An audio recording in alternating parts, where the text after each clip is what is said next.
Welcome to everybody to CSIS. I'm going to quickly turn over to Tony Carroll, who's a Senior Associate of the Africa Program here at CSIS, but we're really delighted to be hosting Tom Burgess for what we hope will be an informal and interactive chat about his new book, The Looting Machine. Tom, thanks so much, and Tony, thank you for directing Tom our way and for moderating tonight's event. I'll just collect the people from outside, but I think we'll go ahead and get started. Thanks, Jennifer. And welcome to CSIS and to Washington. You've arrived in that brief aperture that we have between winter and summer. So we've certainly, Washington doesn't get much more splendid than this from a standpoint of physical beauty. And here we are on the eve of Earth Day, too. So we're sort of talking about a topic that actually pertains a great deal to the issue of the global environment and Africa's space therein. I want to thank Tom and welcome him for making such a terrific contribution to providing thought leadership on an important topic that we're all mulling over these days, and the extent in which Africa's future is tied to the extractive sector and how governance is impacted by extractive industries and the international financial institutions and new actors on the scene. And let me just start before I pose a few questions to Tom, and we'll leave plenty of room for Q&A because, as Tom has suggested, that tends to be the best way in which we can really cover the waterfront on this important topic. But I'd like to start with just a very brief read from the concluding chapter of the book. And if you don't mind, it's a very brief passage, and I'll read it. The empires of colonial Europe and the Cold War superpowers have given way to a new form of dominion over the continent that serves as the mind of the world. New empires controlled not by nations, but by alliances of unaccountable African rulers governing through shadow states, middlemen who connect them with the global resources economy and multinational companies from east, west, and the east that cloak their corruption in corporate secrecy. We prefer not to think of the mothers of Eastern Congo, the slum dwellers of Luanda, and the miners of Marangwe as we talk on our phones, fill our cars, and propose to our lovers. As long as we go on choosing to avert our gaze, the looting machine will endure. Powerful words, powerful conclusion to a powerful book. I'd like to maybe start on to discuss what drew you and I together 5 or 6 years ago as you were reporting from Lagos, and that is the issue of the collapse of the Nigerian textile industry. For those of you who don't know or follow the history of the Nigerian textile industry, at its peak, the Nigerian textile industry in the late 70s employed about 300,000 people.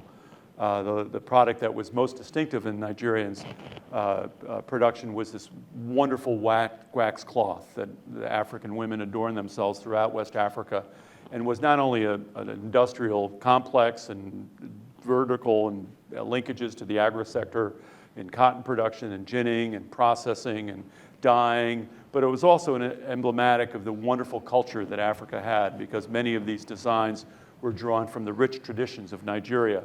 They were often worn in symbolic ways to attend weddings and funerals and other family events. And that industry, of course, is a shadow of what it once was. But it is an interesting lesson for how this industry has collapsed, both from sort of external structural problems in the Nigerian economy, but also from internal political problems, which I think Tom documents really in maybe the first or second chapter of your book. So why don't you draw a little bit can we draw a little bit more about that story? You were reporting at that time from Lagos, and give us a little bit of indication, a little bit of the color of that story. Well, thanks, Tony, and thanks very much everyone for coming along.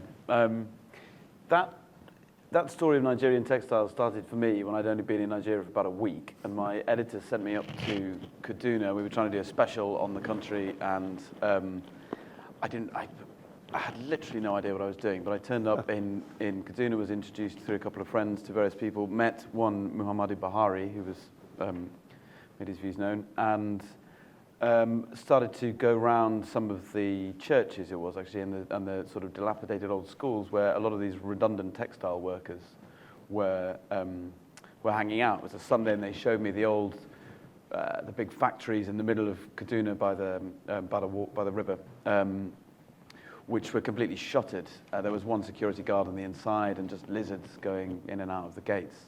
And as you say, about 300,000 people, not just in Kaduna, but across northern Nigeria, would have been employed at the peak of the industry, and then many more indirectly in cotton farming and the rest of it. And pretty quickly I started to realize that the collapse of the textile industry is emblematic of the collapse of northern Nigeria's economy and the creation of this enormous zone of poverty from what was, a couple of decades ago, a zone of relative prosperity. And actually the first thread I followed, pardon the pun, wasn't to oil and the distortions. It was that these redundant workers who were standing around in an old school explaining to me how they'd lost their jobs. I said to them, so why has this happened? What's the root of this? And people shuffled and looked around and they just said, Mangal.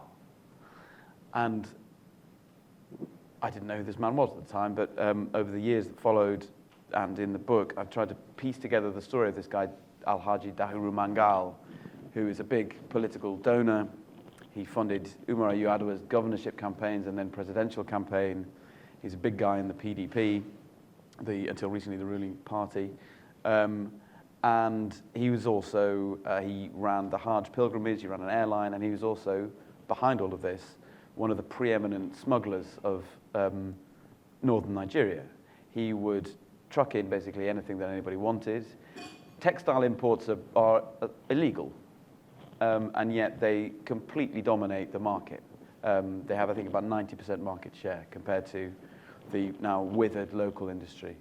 So I tried to piece together Mangal's story, but what also became clear was that he doesn't exist in a vacuum. He wasn't able to crush the Nigerian textile industry single-handedly. He needed Chinese counterfeiters. He needed a porous border. But what he needed above all was the weakness of the domestic industry to be able to flourish. And that came about through the distortions caused by Nigeria's booming oil production through the 80s and 90s. This process known as Dutch disease, first identified in the Netherlands in the 50s when they struck gas, it primarily happens through the currency. I'm sure lots of people know this. The currency becomes overvalued, exports become uncompetitive, and at the same time you get this insidious process in politics when governments start to become far more reliant on rent income from oil and other natural resources than they do on taxing the people and winning the consent of the people to rule, that public spending starts to shift away from infrastructure, roads, a functioning electricity system, the education system, and into what Noor Sarawiwa calls a contractocracy, pouring that rent money out to win allegiance through patronage, and spending priorities that benefit the ruling elite. So military spending typically goes up enormously. And this distortion in the exchange rate, the collapse of infrastructure, did or certainly started to cause enormous problems for this once flourishing Nigerian textile industry. So that's ultimately what I was able to piece together and what the stories that others have told. But the fascinating thing for me as a final point is the extent to which, and I think often we miss this, the extent to which this kind of curse of natural resources is felt far from the oil slick creeks of the Delta or Eastern Congo with its mines. It permeates through the entire state, through the entire economy. So much so that the northern Nigeria has felt the curse of oil arguably as much as the Delta in some ways. Indeed. Let's talk a little bit about some of these networks and how they emerge and out of sort of in the shadows of these business dealings. And one remarkable sort of theme or thread that runs through this book is the involvement of the Queensway Group. They seem to be the universal donor to all the deals in which you talk about in your book. And I'd like us to hear a little bit more about Sam Pa, about the Queensway Group, which of course isn't their actual name, but it's the name that was drawn based on their Hong Kong address, and the fact that many companies sort of resided there, and at the end you talk about, or not reside there. But I'd like to talk a little bit about how a person like Sam Pa is able to ingratiate himself in so many different areas and ways. It's really quite astounding. It is. The person who came up with the name is here, actually. It should be acknowledged, J.R. Maley, who's done more than anyone to piece together what the Queensway Group is and how it works. And there's more coming from JR soon, to which we're greatly looking forward. Well, and we'll have back for another session. So what is Sam and how is he able to operate? Just a moment of background. He, as best we understand it, he was born either in Hong Kong or on the Chinese mainland and moved to Hong Kong as a young man. Gradually develops, seemingly, the way I understand it, is a formal relationship with the Chinese intelligence services, but there also seems to be informal exchange of information. And then he seems to have been involved in arms dealing in Africa and elsewhere, in intelligence work in Cambodia, and in cultivating links between arms of the Chinese security and intelligence services and some of the African liberation movements, but as they were preparing to take power or taking power. And then, as like many spooks before him, he switched from espionage into business. There's a long line, obviously, of British Special Forces people hopping into the mining game in Africa instead. And Sam does this at exactly the time that Jiang Zemin decides to go forth into the world and sends out Chinese state-owned companies and entrepreneurs in search of natural resources and markets all over the world, but enormously so in Africa. And Sam is able to make himself, I think largely by sheer caprice, but partly by being in the right place at the right time, he's able to make himself someone who has, to borrow JR's term, always the right Rolodex. He's able to exaggerate his connections to some extent, both in Africa and China, but he's able to forge some of the parallel deals that go behind or underneath this big state-to-state relationship between Beijing and various African countries. And he starts in Angola, where, and this is where the Queensway Group is born. It's a long story. I encourage you to read it in the book. But in a nutshell, Sam, with Manuel Vicente, Angola's Mr. Oil, is able to engineer a deal whereby a company is created called China Sonangol, which is Sam and his little group of allies registered at 88 Queensway in Hong Kong, and Sonangol, the kind of the engine of the shadow state that controls Angola and controls its oil wealth. That company ends up with various stakes in some enormous oil fields. And Sam goes on to Zimbabwe to cut similar deals involving Mugabe's secret police and the diamond trade. He turns up when Dadis seizes power in Guinea. I believe we have a daughter of the Republic of Guinea here who will be chipping in, I hope. I know she will, if she's already queued. And he's popped up in all manner of places. And there are I think just 2 points to make. One is he deals with, and this is a term I kept hearing on my travels and postings, he deals with shadow states or parallel governments. He deals with the power that resides behind the formal institutions of state and which develops again and again when you have a country run on rent, on resource rent. Angola, Zimbabwe, Guinea under the junta, they've even got a foot into Nigeria and various other places beyond Africa now increasingly. That's one point. The other is that these are not the old networks. They're very much creatures of, Sam, I think, is very much a creature of globalization. These are business interests and private interests that harness state institutions, but don't necessarily represent them. So if you were to look at it in a sort of cartoonish way, you could see Sam as China, and China as a monolithic thing, coming in and doing business with Africa and seeing Africa as a monolithic thing. But these are enormous syndicates that stretch crucially through some of the pockets of the globalized economy where it's easiest to engage in corporate subterfuge, the BVIs, the Cayman Islands, places like that. It equally involves business partners from East and West. So Sam will bring in some of the biggest Chinese companies and help them win contracts and advance his own private interests in that way. But the Queensway Group's biggest asset, this stake in one of the big offshore oil fields in Angola, is run by BP. In Guinea, they have an offtake agreement with Glencore, and they own assets ranging from real estate in Singapore to the JP Morgan building opposite the New York Stock Exchange. Right. And that's one of, and it just gets more and more bizarre. I mean, some of this stuff you couldn't make up. So a Queensway asset was doubled as the Gotham City Stock Exchange in the last Batman film. Yeah. I mean, it does start to get fairly bizarre, some of this stuff. Well, I urge you to read the book because it's the thread that runs through it all is this. Is Sam, yeah. Is Sam.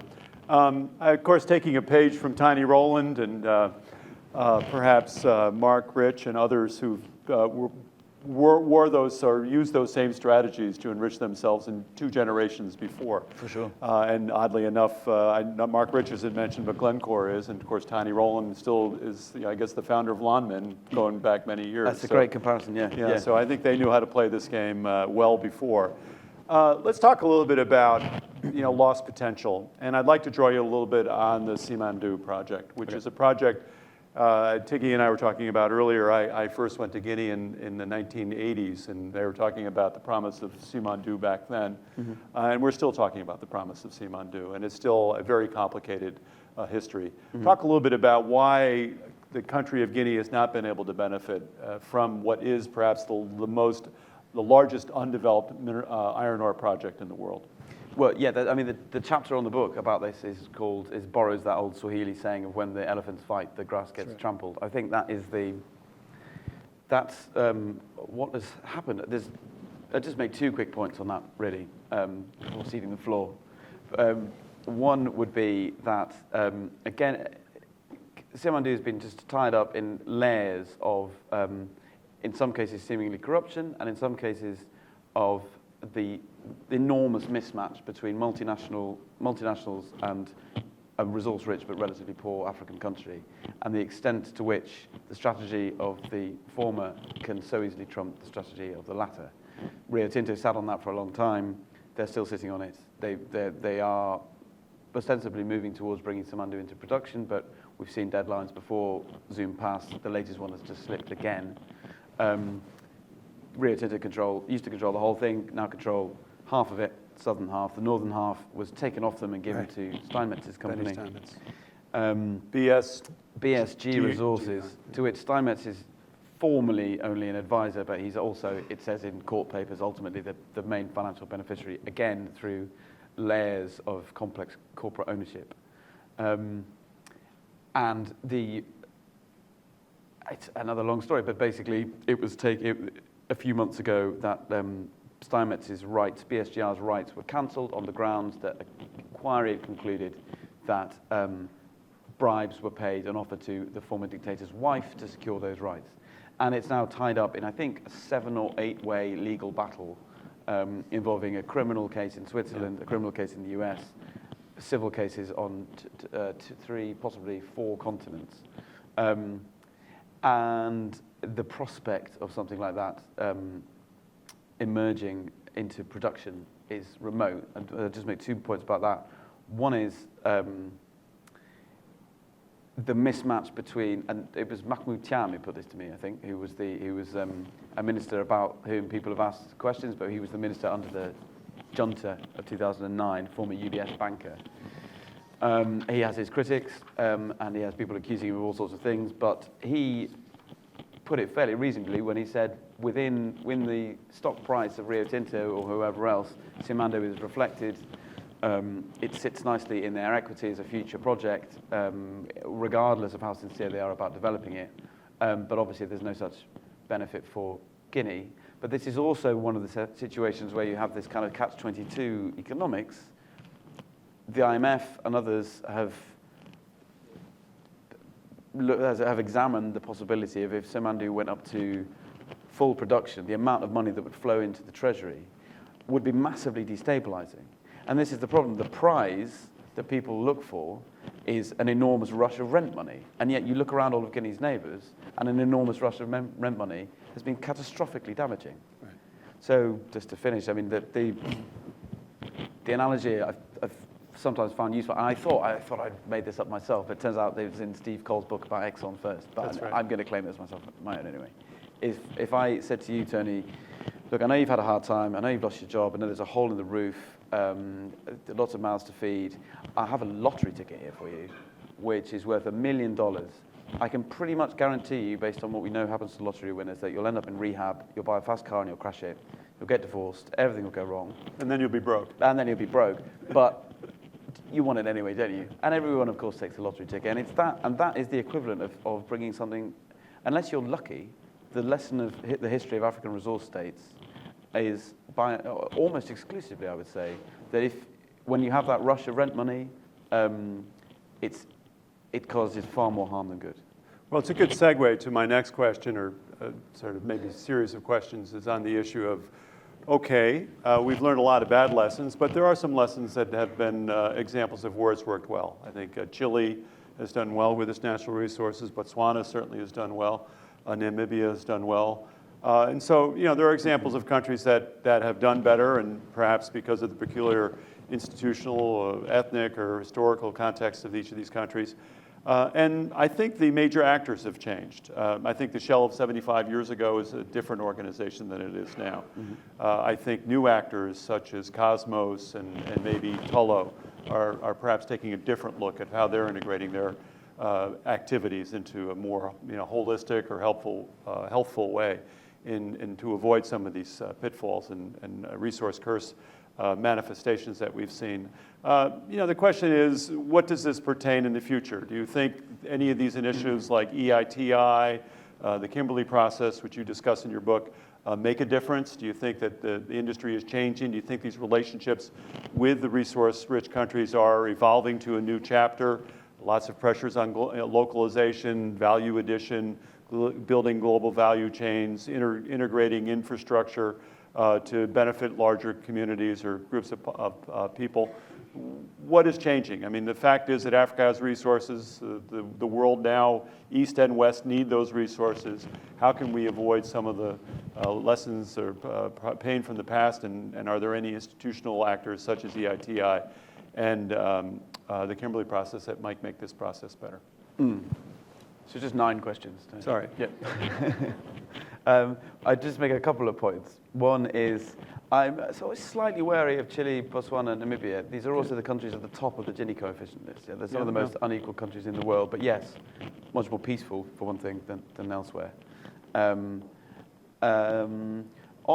the things like EITI and the Kimberley process, I think they have some value. I think there's a danger with something like the EITI that its backers become so keen for it to be all-encompassing that the bar to entry sinks a lot. I mean, there was that big test when they threw out Equatorial Guinea. Mm-hmm. I mean, the very idea that Equatorial Guinea at the moment could have a stamp of legitimacy from an international organization seems bizarre to me. The Kimberley process, similarly, has achieved a lot, but I think took a big blow when they accredited Zimbabwean diamonds.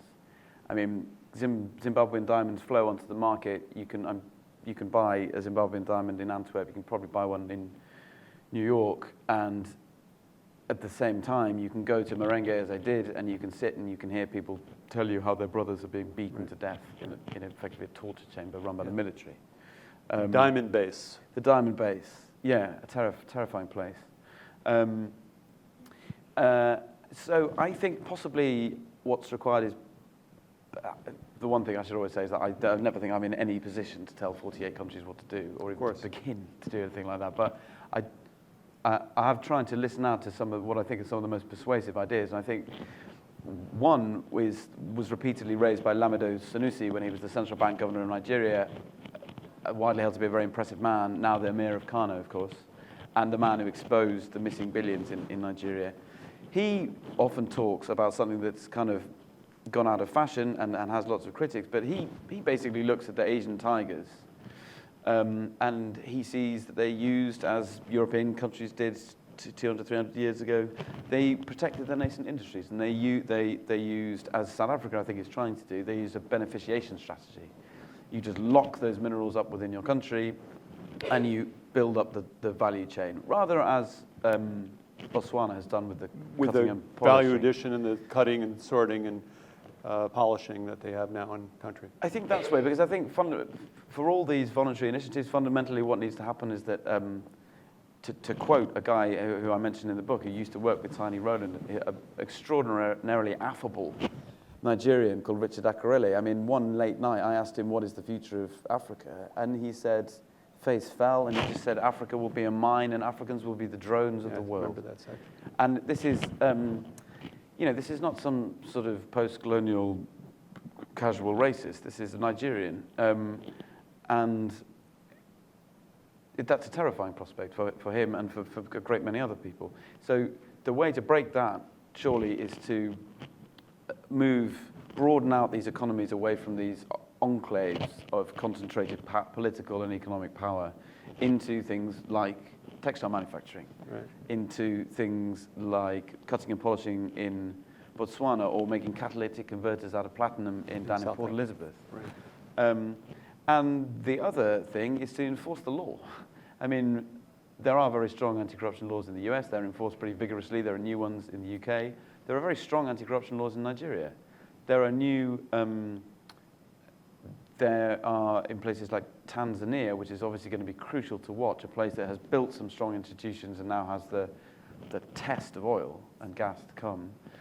There are initiatives there, such as ones where you have to demonstrate, rather than a prosecutor necessarily having to make the case that they can follow a money trail and can demonstrate that you've looted your ministry or taken a kickback, you would have to account for your lifestyle, effectively. So if there was an enormous and obvious difference between your lifestyle and your income, you would have to demonstrate where that extra We call it a income means test. Yeah, a means test, but effectively, but kind of in reverse, right? So a means test on wealth rather than Right. poverty. So initiatives like that I think are interesting, and the last one I'd mentioned that is gathering steam is this campaign. It's made it into, the Obama administration has mentioned it, a kind of soft version. It's been mentioned at the G7. Global Witness and some other activist groups are getting behind it, and it's in the Labour manifesto in the UK, the stronger version of it, is this idea of having a global registry of beneficial ownership, of true ownership of companies, of offshore companies, effectively, because there are already these registries of onshore companies. That, for me, would be an enormous change. And would block off an awful lot of the plumbing of the looting machine. It's through these secretive vehicles that again and again and again you see these corrupt schemes function. Well, we have a great audience here, so I'd like to take the remaining 25 minutes of our time to open it up for questions from the floor. I'd like you to please identify yourselves and make your comments and statements reasonably short. So let's open it up. Tiggy, are you ready or you want to wait? I'm still waiting. All right, she's still reading. So questions?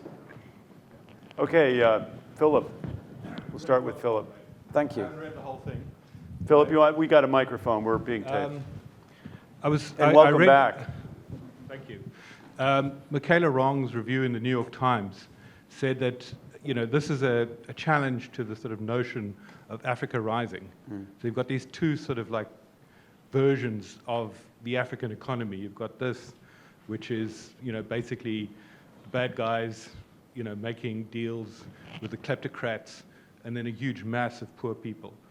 And then my kind of question is really, where are the Africans in your book? And the reason why I ask that question is because if we were to say what's a political structure, let's understand the political structure of Africa, and we went to Somalia, and people would think, my God, this is awful. And I mean, I know Steinmetz, I know Goethe, I know all of these guys. You've strung together some really awful characters who are very destructive overall in Africa. But I want to know, would you agree with Michaela's observation that this book challenges the notion that there's a new development phase underway in Africa? And there's two reasons why I say that, just very quickly, if you just give me the time. I think, first of all, because Africa is not just a resource economy. Or the Africa rising, you put it aside, call it something else. That notion is really moving beyond resources, that we are seeing a great diversification in African economies, even in Nigeria, where oil is down to 14% of GDP. So the real, kind of notion is one where you actually move beyond the resource curve. And secondly, the other thing is there's a huge demographic change in Africa where people are moving out of absolute poverty. large numbers of people, and they're becoming active players. They're consumers. They're people that are of interest. So Africa is not just this, kind of wasteland of poverty. There are people who are politically making a change. There are people who are, of interest to investors, not only because the investors want to come and dig stuff out of the ground and drill for oil. So it comes back to that original question. Do you see this as an alternative narrative, or can you incorporate that alternative view into what you're writing? And you thought my questions were complicated? That was Philip van Niekerk, former editor of the Mail and Guardian in South Africa, and one of the more experienced and esteemed commentators on Africa for many, many years. For sure. Yes, I think it is not so much intended as a challenge to the Africa Rising argument, but it's turned out like that. I was personally always quite suspicious of that Africa Rising argument, partly because it does something that I'm probably guilty of, although I tried to avoid it, of speaking as Africa as if it was one big thing. And secondly, because I thought some of the excitement was overdone. Yes, there does seem to be a growing middle class, but it's extremely fragile, I always thought. And I think that a big test comes now with the big fall in the commodity prices, the extent to which that African rising narrative was driven by the commodity boom. I don't think I'm in a position to call how that will play out, but it'd be interesting to see what happens.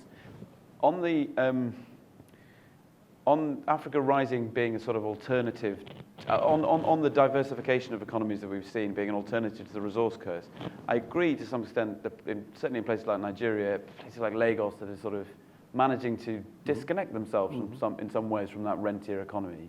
And in other pockets of largely coastal Africa, there is that development. But I think, however much we would like those of us who wish Africa as well as we possibly can, would like to see this as a uniform development. Much of the interior of Africa, where I spent a lot of time, is not rising. It's still riven with warfare and extremely hard living conditions. And on the diversification point, the crucial thing for me, the most insidious part, was not so much the share of resources in GDP, but the share of resources in government income, because that doesn't seem to be shifting that much. So in Nigeria, it's still kind of 70% government income from oil and gas and about 4% from direct taxation. And in Sudan, the figures like South Sudan, it's 98%. It's a similarly high rate in Angola. That for me was more troubling, really, because that it breaks that basic contract between rulers and ruled. It means that in many ways, the ruling elite of whatever form it takes doesn't need to appeal for popular consent to rule because it's not funded by the people. But I don't know if you wanted to come back again. I think it's a strong point. Other questions, please. Right later. Okay. He's going to corner you on the way out. No, please do. I don't pretend to have answers to it. Good afternoon. My name is Rosemary Segero. I'm a president of a non-profit organization called Hope for Tomorrow. We focus on conflicts and violence prevention. You talk about looting machines. Looting machines have caused a lot of havoc, not only looting, but violence and conflicts in Africa. Women have died, children have died looking for those minerals, oil, and everything. Now that you have written this book, what do you think you can make a difference of your book, and part of what you are selling this book should go back to those countries and help those women and children to make a difference so that the looters can know that there is this man really wrote a book of truth now that you've written the book. So how do you make that change? Or you will be part of the looter again. So,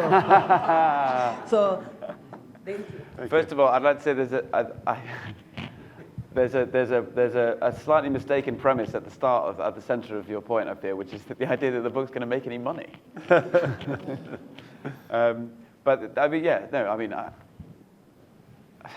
Personally, I do try and do some charitable stuff, but I'm not going to get into it here. But we can talk about it afterwards. We have a question down here, and let's take a couple. Let's do here, there, and then we'll come back for one quick last round. Dieter, I got you, and I'm going to give Tiggy at least one more chance to ask a question. Yeah, thank you. I'm Jeff Bolkins. I benefited from a first run on a discussion of this book at the Columbia University Conference on Africa last Saturday, where I met Tom.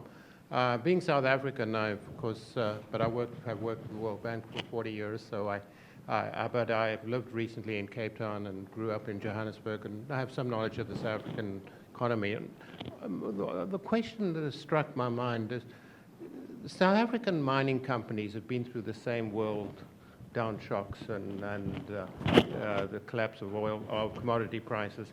Yet some of the companies don't seem to have been subject to state capture, either by, say, the military wing of the ANC when it came to power, or by Chinese investment. It just doesn't seem that way. They've got many other problems in South Africa, but not the same as what you describe in your book. Am I deluding myself on that? And if I'm right, or partly right, could attribute it that there's better corporate law and transparency there, and internationally owned companies that are quoted on the international stock exchanges, such as AngloGold Ashanti, and these big companies that they've got social problems, but they don't seem to have the state capture rental issue that you describe so eloquently in the book. Yeah. Take that and bring it back to the next one. But go ahead. Do you want to take a No, group, go ahead. or- Go ahead and answer. I We'll mean, just quickly, there isn't a great deal on South Africa in the book, but I would say, obviously, they were subject to state capture under apartheid. Right. And, I mean, which is obviously the biggest sweep of the bigger period I'm trying to cover in modern South African history in the book. And going back through the numbers, the extent to which the international gold market was the bankroller of apartheid is just astounding if you go back through the numbers. I think it was the late 70s, early 80s when South Africa was producing 2/3 of world gold production.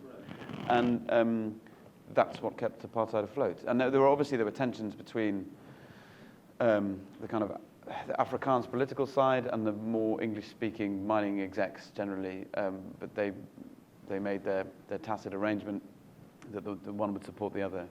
So the question is, are South African companies, big South African mining companies today subject to less state capture? I think broadly so, yeah. I think the JSE is a pretty strong institution. South Africa is a broader economy.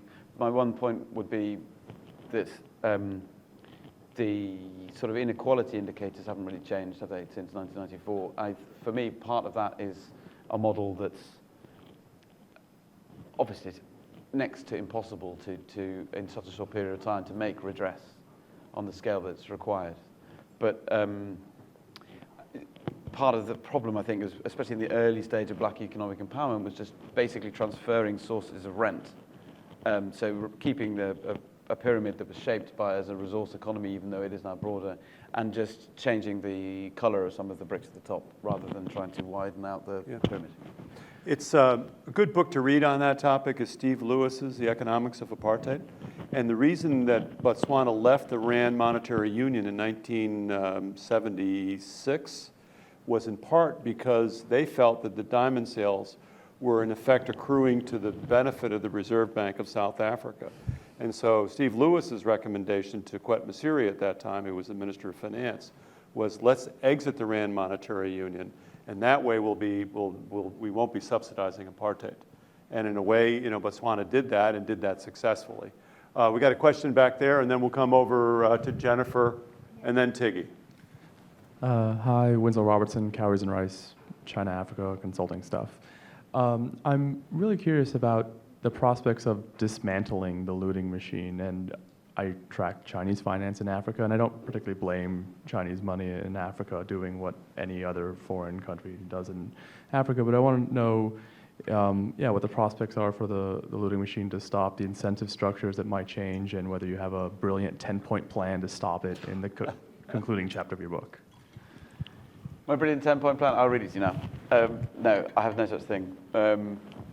I think we touched on some of it earlier. I think there are things that I think it was more in the UK actually when I was doing events like this. The number of people who would steer the conversation back to aid, and the extent to which in the British central and right-wing press, aid dominates the discussion of Africa. I wonder whether an interesting thing would be to switch more to the scale of wealth that is filched from Africa and bleeds out either through straight-up corruption, through transfer mispricing, or you could argue just through raw exports as opposed to more value addition manufacturing within the continent, the big resource producers. I think a shift in the debate like that would be helpful. I think sometimes the debate, especially I think you find it in Europe, is obsessed with aid, which is a fraction of the sums we're talking about, and often terribly paternalistic and neocolonial. And it seems to me often that the debate it's the equivalent of headbutting someone, standing on their neck, and then saying, "I'll call you an ambulance."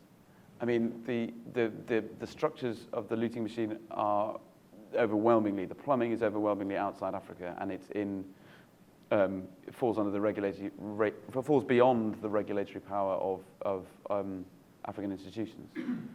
And the other thing, the beneficial ownership thing, I think would be one concrete step, but no, I don't have some big solution. Surely that's for people like you to work out. Jennifer?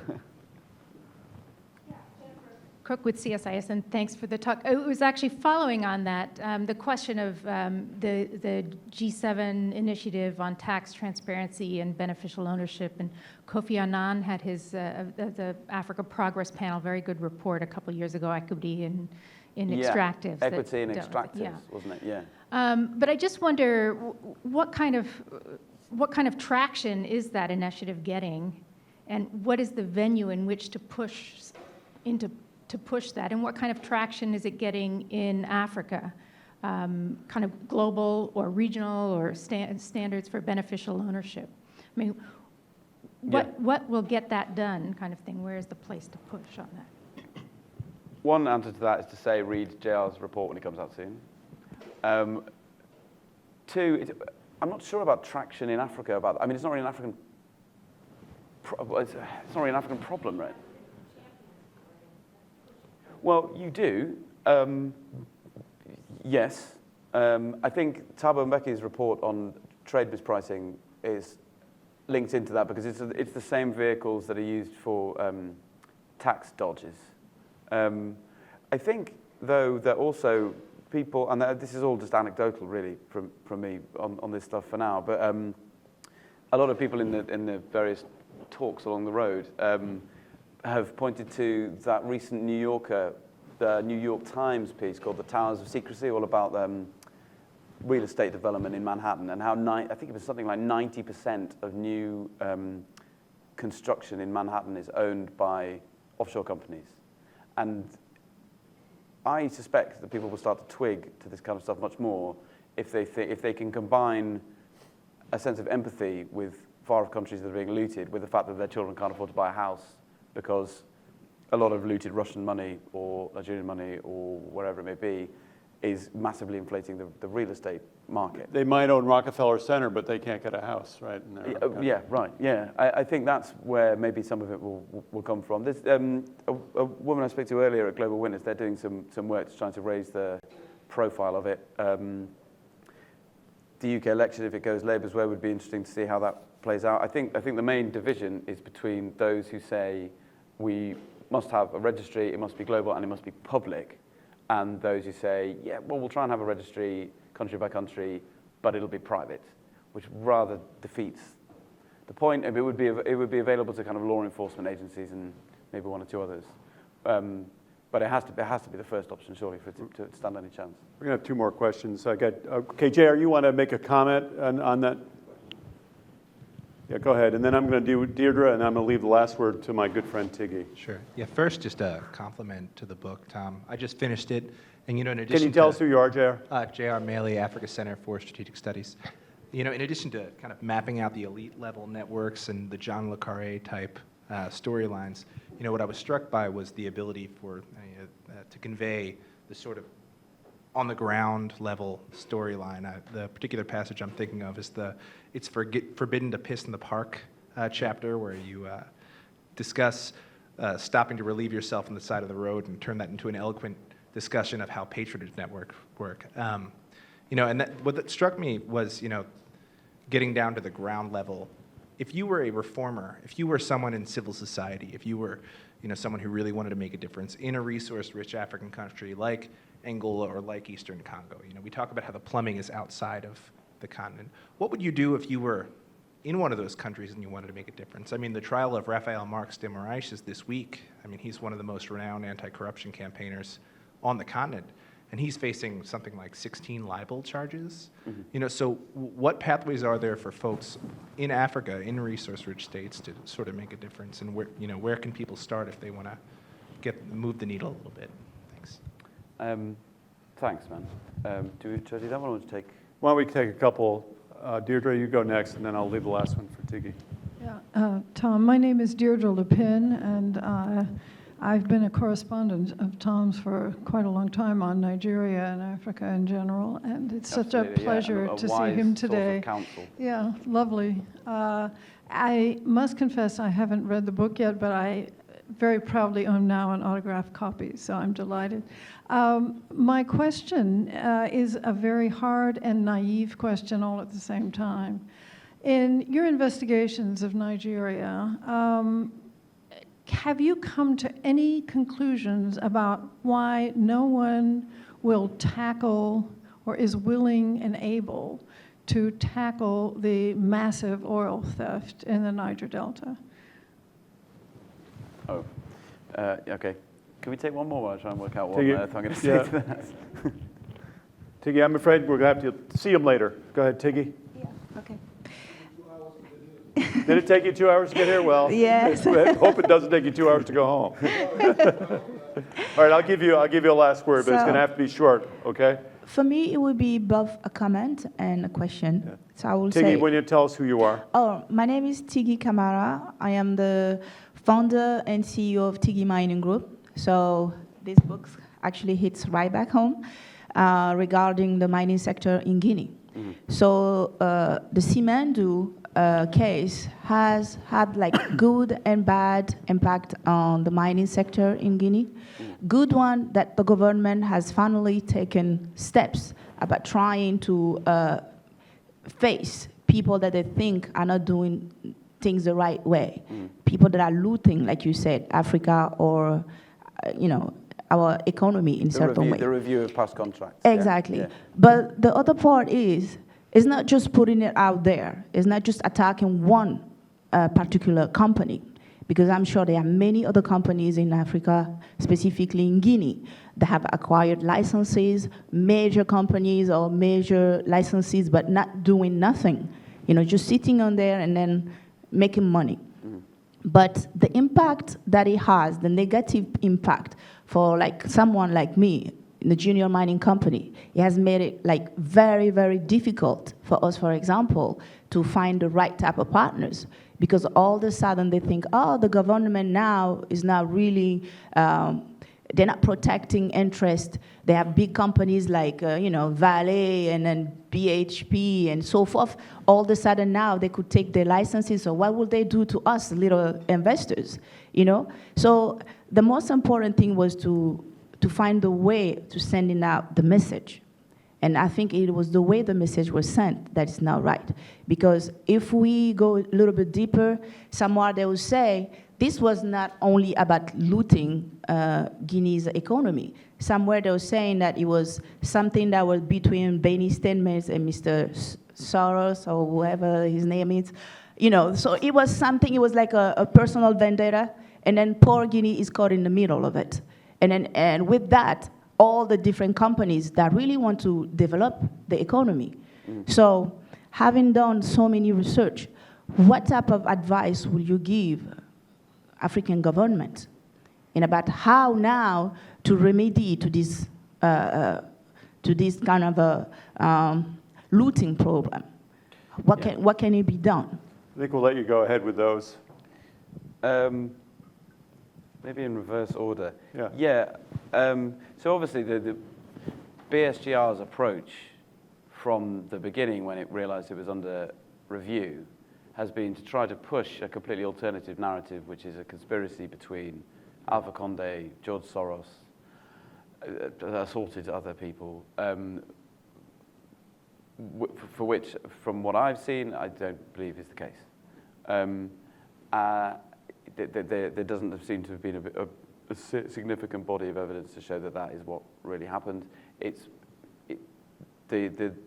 What appears to have happened, I think, is what you're arguing, is that Condé, to a greater or lesser extent, made a genuine attempt to have an independent, or at least an arm's length review of past mining contracts. Exactly the kind of thing that any sort of policy advisor, I think, would advise in that situation when you've had half a century of dictatorship. There were flaws in how it was done, it seems, and lots of critics, but they seem to have made a pretty good effort of it, especially when you compare it to something like the Congolese mining review, which did seem to be an exercise in asset snatching. So I think it's a tricky one for me to comment on because we've done so much reporting on it, but we try to keep that balance all the way through. But I think a lot of people would say that Condé deserves some credit for that process, whatever other criticisms there may be of the way he's ruled. But it just shows that, I completely agree, it just shows the terrible bind that if you hadn't done anything like that, it would have been encouraging impunity and da-da-da-da-da. And if you go ahead with something like that, you're an asset snatcher and what have you. It's I'm not sure there is, that's just an injustice. I'm not entirely sure, I don't know if you have an idea, but I'm not entirely sure how that would be, how better to address that. They had their PR people, they tried to get their message across. They had some pretty heavyweight advisors trying to help them. I think by and large, the message has got across that certainly compared to the junta that went immediately before, things are better in Guinea, but it has been ensnared in this big legal battle. It's not better, it's a big mess. Yeah. You know, the mining sector right now is like, for me, someone that's really is involved in the sector and then coming from Guinea, I think it is a big mess. It's like every day we have new laws coming from everywhere. We don't know where to stand. Yeah. We need to start. If these people really want to help, it's the time that they come up with one solution and we stick to that.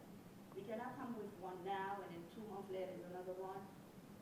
We don't know where we're going. So it started off right, with good intentions, but now we are lost in the middle of something. We don't even know what. Well, in an environment of declining commodity prices too. So it's like, And Ebola. yeah, I mean, and Ebola. Some pretty unlucky cards as well without that, which is beyond anyone's control. Well, I think the two of you can continue this discussion. Shall I just jump on the Jim other two? Deirdre and JR's pieces, and I think unfortunately we're going to have to clear the room.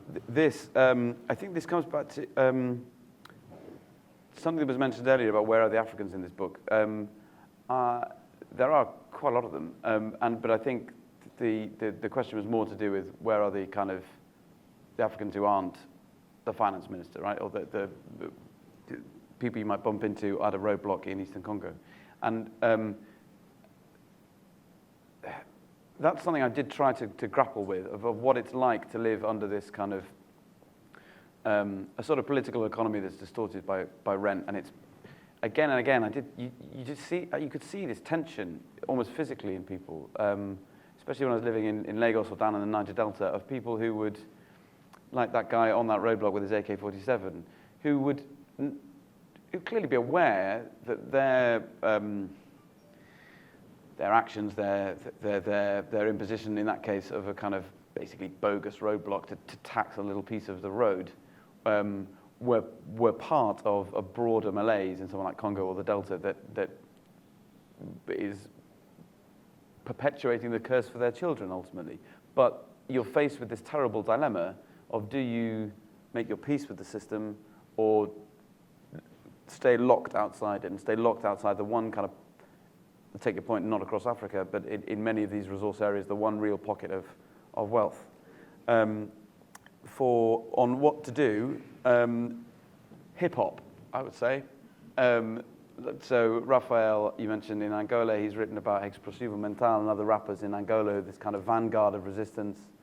There are some LD and other very interesting Nigerian rappers and musicians who are starting to articulate in a fascinating way